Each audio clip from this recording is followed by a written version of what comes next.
So today we're going to be installing part 8398.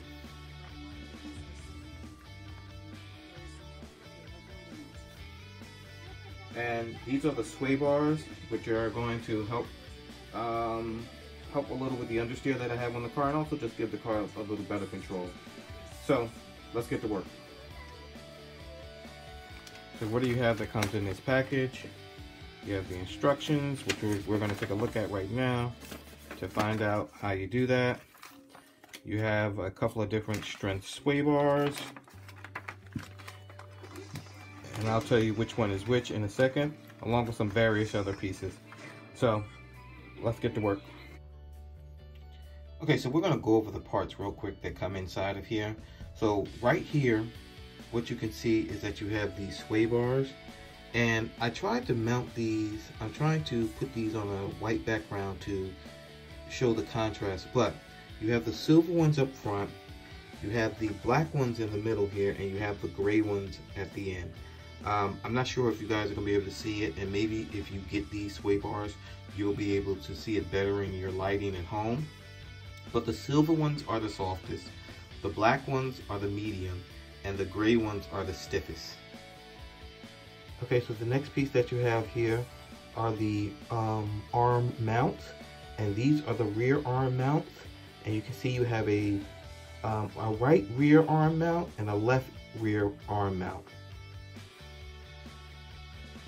And here you have the front arm mount, and these are not right or left specific, so they can go on either side, but these are the front arm mounts. So the next pieces that you have in the sway bar kit are the links, and you can see these have an F and an R on them. So you can see the F here, that's are the front links, and the R, those are the rear links. And here we have the hollow balls. They come in a set of 4, and these will go with the front links, the front and rear links. And here you have the screws that you need in order to mount everything. So the set comes with a 3x6. It comes with 4 3x6 screws, excuse me, 4 2.5x6 screws, and 4 3x3 screws. These are grub, and those are grub screws, the 4 grub screws, the 3x3. So these are the screws that you need. So these are the tools that you'll need to put this together. You'll need a 1.5mm hex, and you'll need a 2.0mm hex wrench to put this installation together. Okay, so we're going to start with the installation of the front right here. So let's get this body off. Put that to the side. So the first thing we have to do is we have to remove these links right here. Then we have to remove these front shock towers. Pull those shocks out. Pull those out. Pull those out. Now, we take these these are the front. And we're going to slide those right in. Okay, so you want to install the 2.5mm screw, which is the screw right there, and that is the front. So we're going to be installing that here.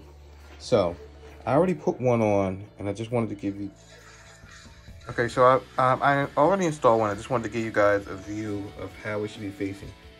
You can see that is the front bearing, and you want that facing the back. You see how it's facing toward the car, that ball bearing facing the back. So we have that first one installed. We're going to put the other one on the other side. So the next step that you want to do, let me see. So the next step that you want to do is you just want to snap one of these hollow ball bearings right into here, into this link. And it just pushes right in. So the next step you want to do is you want to snap one of these hollow ball bearings into the front link. Make sure you're using the front link, and you can see it snaps right in. Okay, so after you snap that ball bearing into place, you can see now, make sure you have that facing. You see how I have that facing that way? Because that's the way that this is going to be installed. So I'm going to put this ball bearing on this front arm that I just mounted. So we're just going to snap that right into place. And to be honest, I'm not sure why Traxxas didn't tell you to put this in the, install this before you mounted this. To me, that would be a lot easier. But we're following the instructions, and hey. Okay, wasn't that hard. I did knock off the front arm, but you know, that's okay. Okay, so we have those installed, Now I'm going to go with the medium bars. You have to have that set right in that little groove right there. You want that sway bar set in that little groove right there. And then you want to attach that using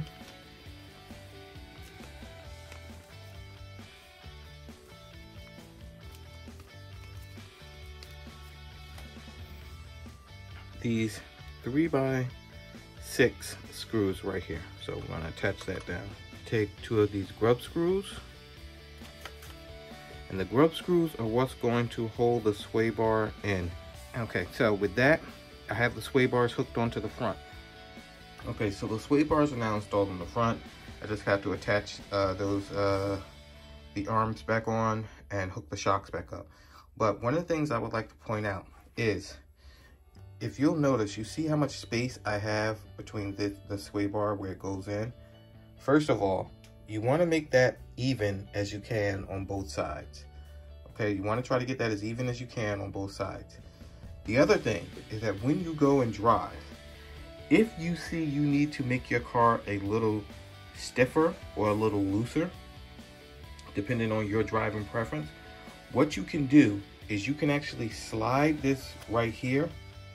Oops, if I can point to it right here, slide this up, more up on the sway bar, and that'll make it stiffer without you actually having to change the sway bar.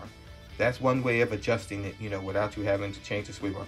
So if you see you just need a minor adjustment to your sway bar, you can move it up a little higher to make it a little stiffer.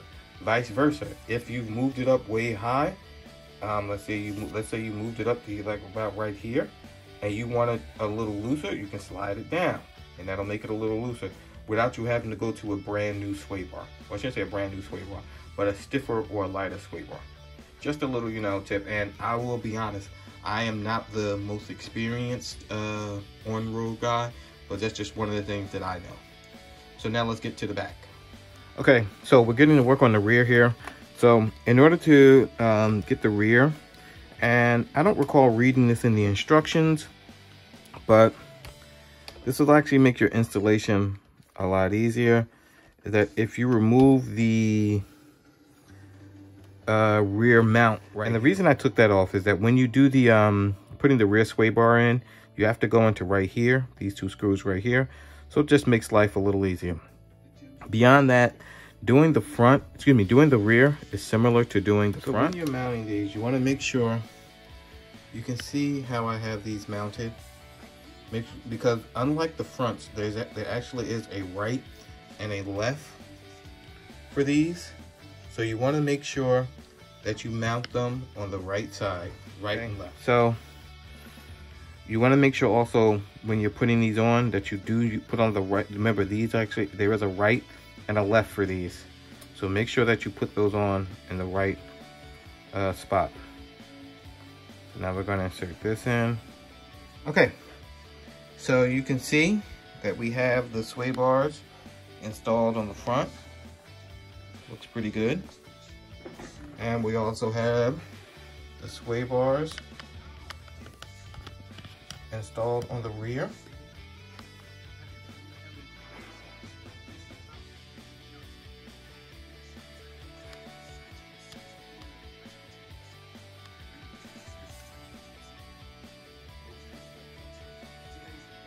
Looks pretty good. Okay, RC fam, so we finished the installation here of the sway bars on the Corvette. I did take it out for a test drive, and the car with the sway bars up there is a lot more stable when I reach those 50, 60 miles per hour. Now, to be honest, when I reached about 50 miles an hour in that 50, 60 mile an hour range, the car was still really stable with the sway bars, so I did see a positive on it. Without the sway bars up there, when I reached that 50 mile per hour range, that's when I tended to lose control of the car, and the car tended to drift up and, you know, lose contact with the ground, and so I ended up scratching up my roof a little. But with the 60 mile, you know, with the sway bars up there, I was able to hit that 60 miles per hour, and I still had control over the car. But when I pushed it up to 70, I started to lose control again. So, I mean, I'll have to make some adjustments in order to maintain that 70 mile per hour range. But sway bars are a definite upgrade that if you're looking to reach higher speeds with this car, highly recommended to do it.